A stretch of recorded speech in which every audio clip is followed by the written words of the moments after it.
Let's talk about one of the most influential manga ever written.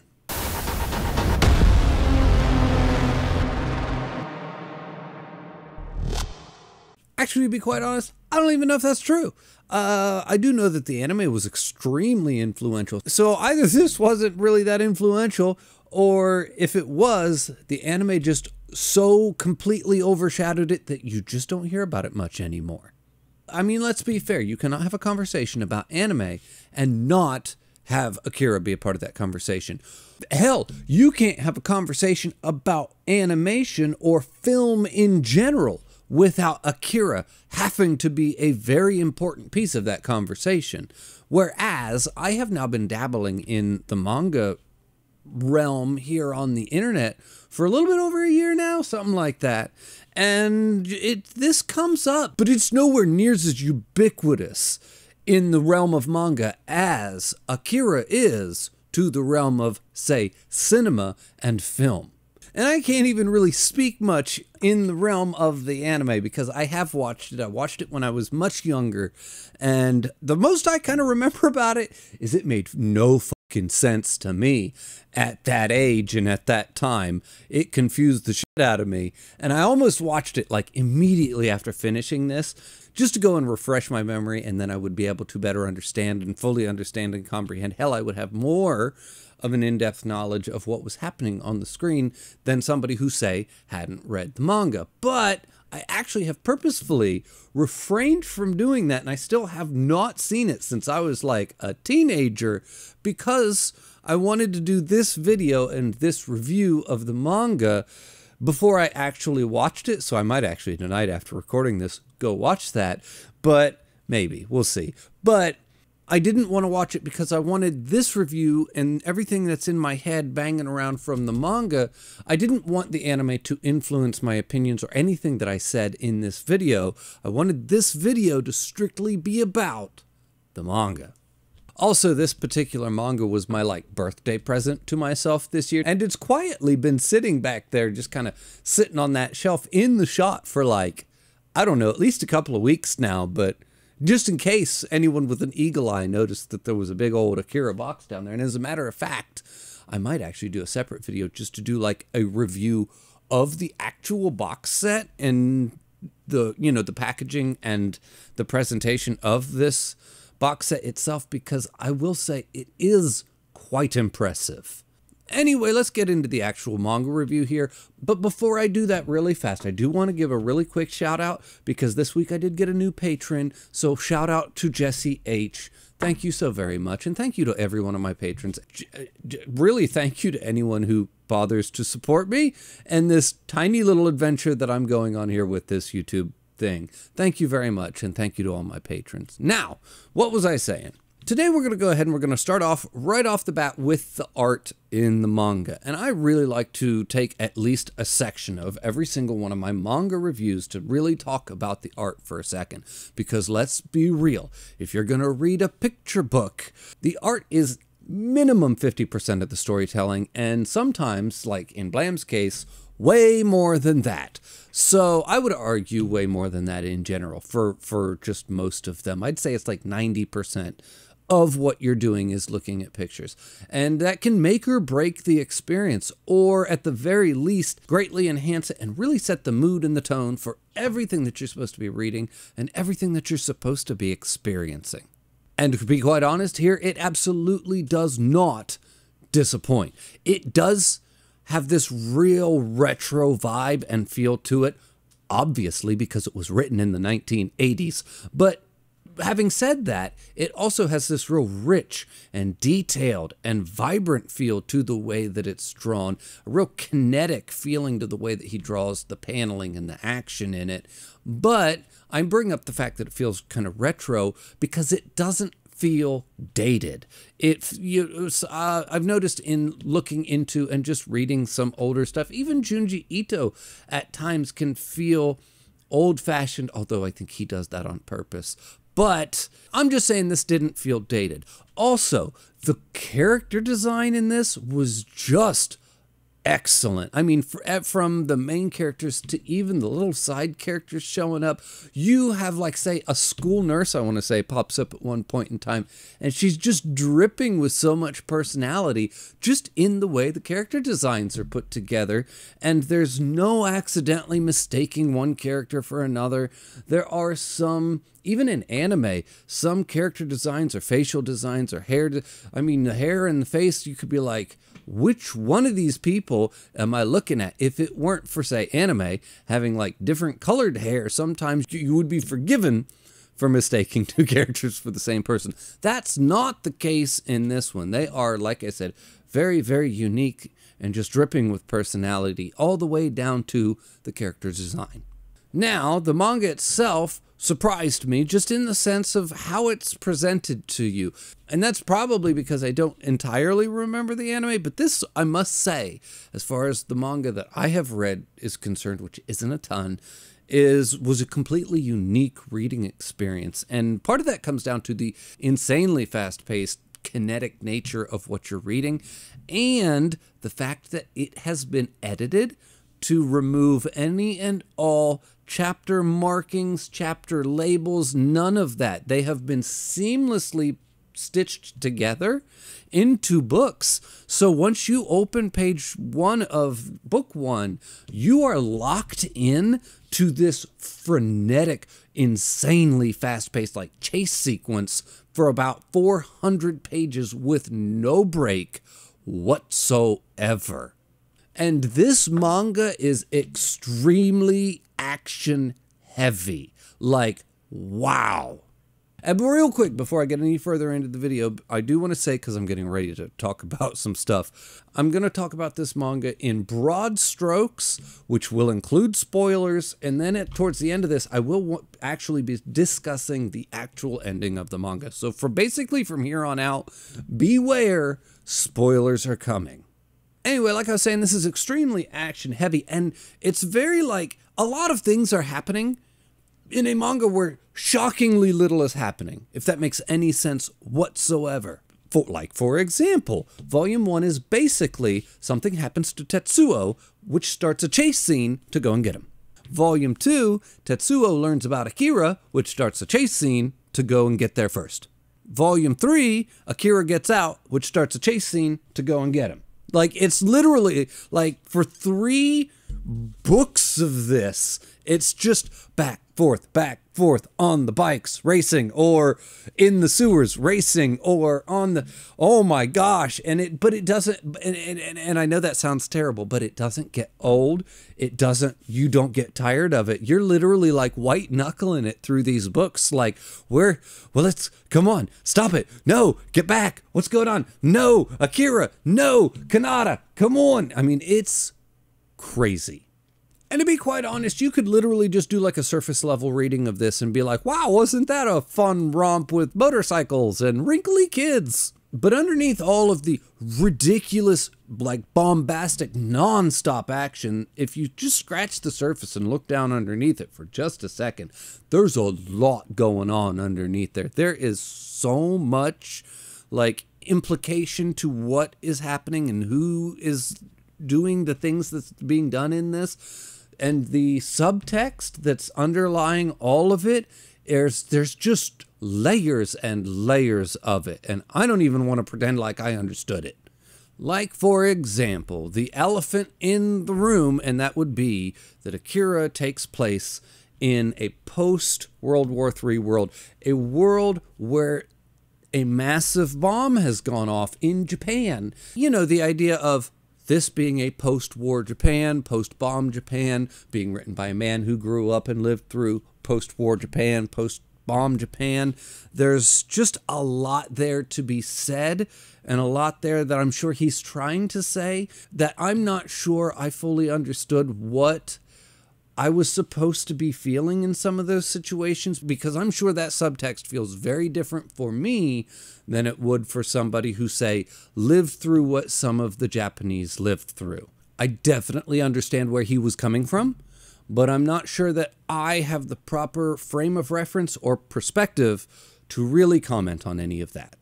I can only imagine, and if there's one thing this does, It definitely helps you to imagine what this world would be like. That's for sure.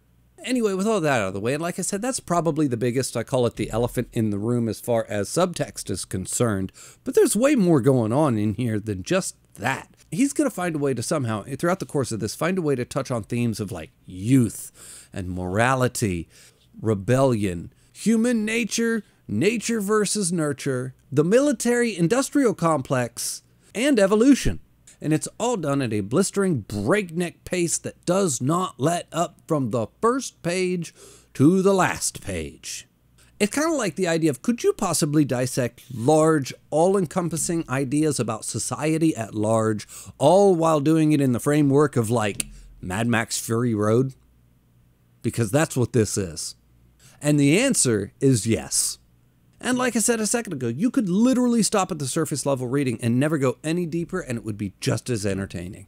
But anyway, like I said, there's an explosion. The explosion goes off. It causes World War III. Basically, the entire world is essentially destroyed. As far as we know, we don't really actually get to see the rest of the world. We're really seeing this from this perspective of Tokyo. And actually, after the bomb goes off in Tokyo, we see a rebuilt one called Neo-Tokyo. And then in this Neo-Tokyo, our two main characters are two young boys who are also members of a gang. So it's already right off the bat saying something about youth, rebellion, and just coping with life in this new post-World War III world. But it's not really explicitly saying anything about anything, which is the beauty of this. Then we find out that the explosion was actually caused by an accident that took place in a scientific military experiment. Eventually, we will end up learning that those experiments were because scientists realized that there were actually some genes in some people that were mutating to cause kind of evolutionary progress in the human species, and they figured this out, so they decided, what if we did some crazy bullshit experiments to try and force those evolutionary changes to take place at a much faster rate? That didn't go well. But anyway, back to the two kids, because this really was the heart of my engagement, my personal engagement with the story. And those kids were Kanata and Tetsuo. Because we have two kids that are, like I said, struggling to cope with this new world, this new society post the bomb. And they are literally two kids that are on the wrong side of the law, on the wrong side of history. They're gang members, they're literal criminals, and like juvenile delinquents. And these are the lens that we're going to view this story through.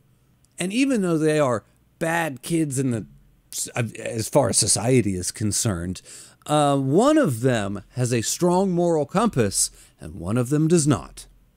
Now, Tetsuo is going to end up with some emerging powers as the story goes on, and he will end up being the main antagonist for the entire story, and then Kanata, the one with the moral compass, is going to have to stop him, or at least do everything in his power to try to stop him.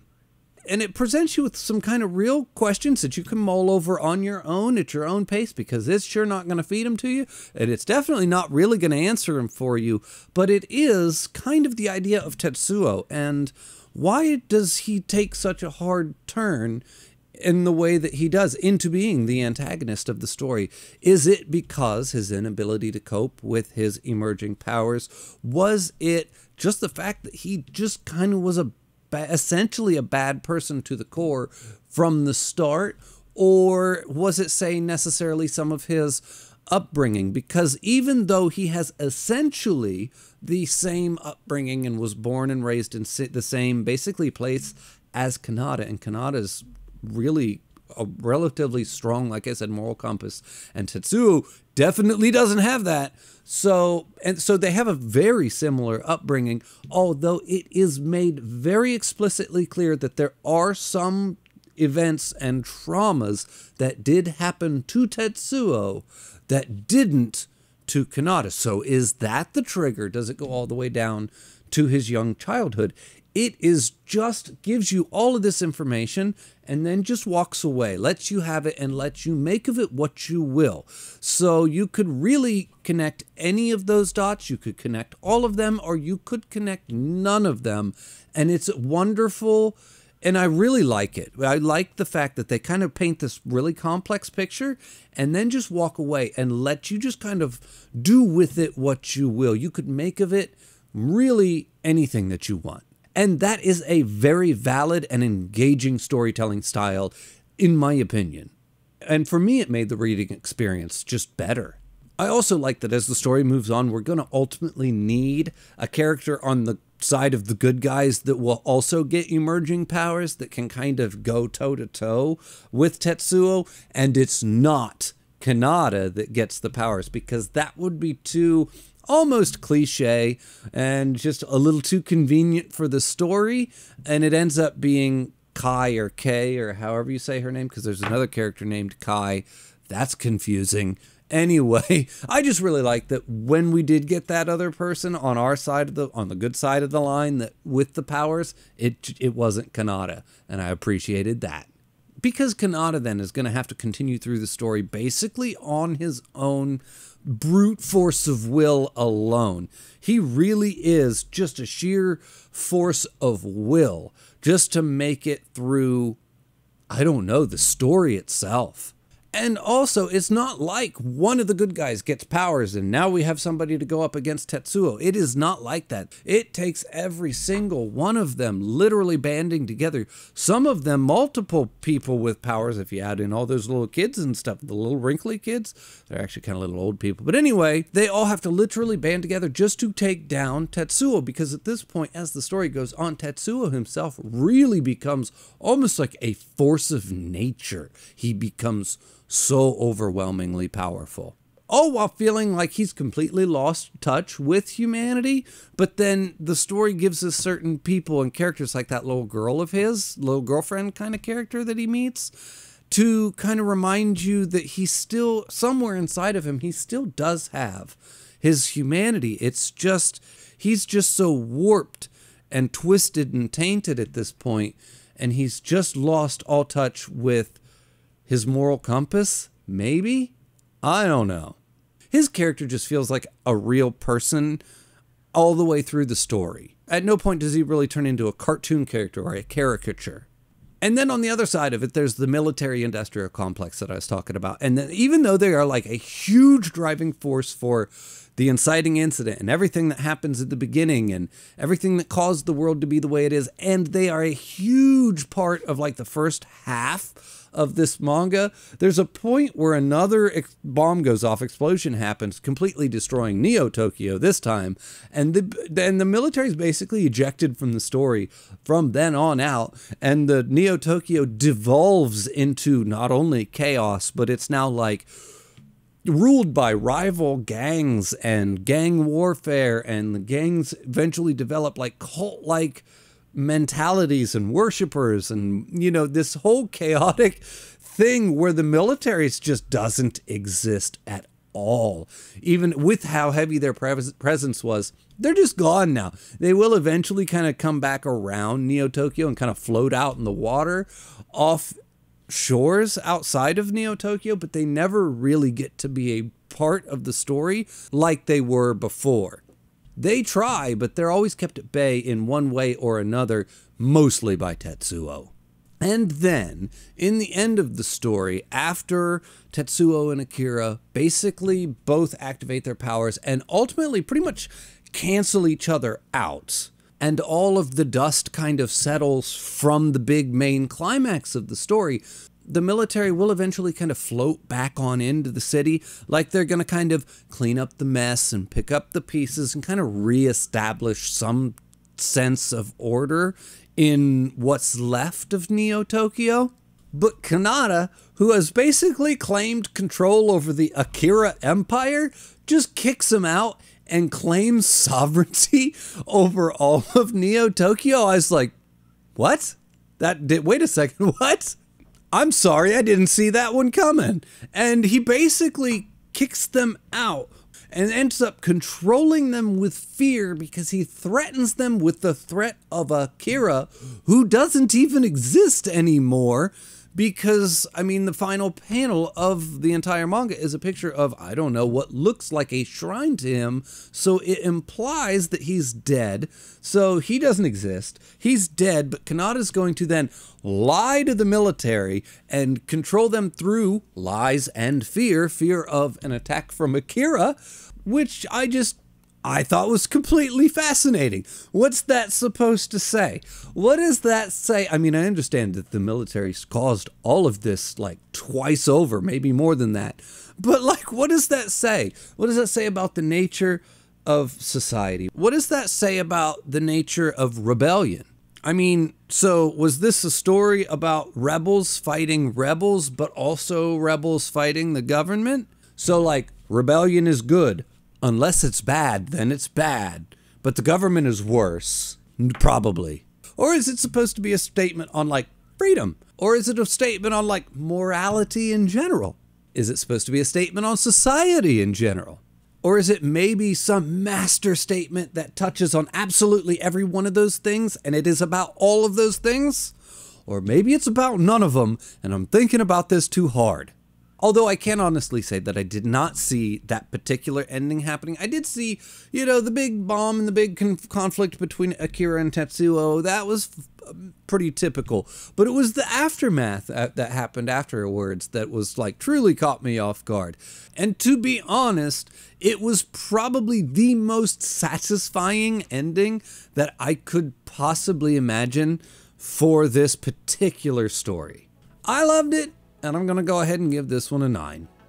As always, everybody, the link for my Patreon's in the description below. The link for my Discord's in the description below. Thank you for watching, and I'll see you next time.